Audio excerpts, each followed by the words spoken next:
Thank you, Madam Speaker. I rise today in strong support of this important legislation. Every child deserves access to a quality education, every child. And unfortunately, that's not always the case for girls around the world. Adolescent girls in particular, are most at risk of dropping out of school.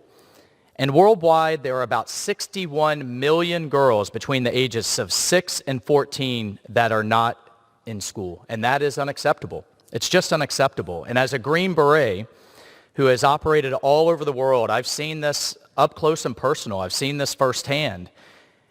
And I can tell you this from my experiences. I know firsthand that where women thrive in business, where women thrive in civil society, in politics, and in government, extremism doesn't.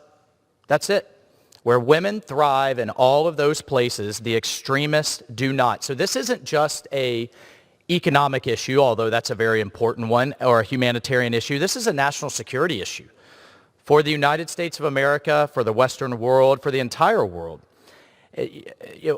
For me, in one of my combat tours in Afghanistan, an Afghan elder I knew that I developed a relationship throughout this tour kept always talking about, every meeting he kept talking about his secret weapon, this was how we were going to defeat the Taliban and defeat the extremists with this secret weapon. I finally demanded to see this secret weapon. It wasn't a missile.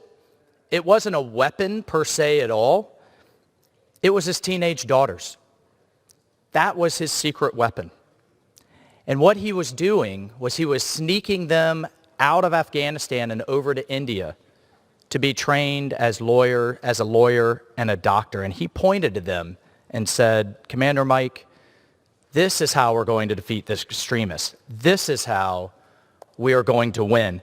So I echo my colleagues who have mentioned the hero Malala Yousafzai. My favorite quote from her is that the extremists have shown what frightens them the most, and that's a girl with a book. So as a father of a young woman who is here with me today on the floor, about to turn 16, this is personal for me. This legislation is especially important to me. And every girl around the world, like her, deserves the chance to attend school and access a proper education. This legislation is a critical step in increasing these opportunities for young women globally.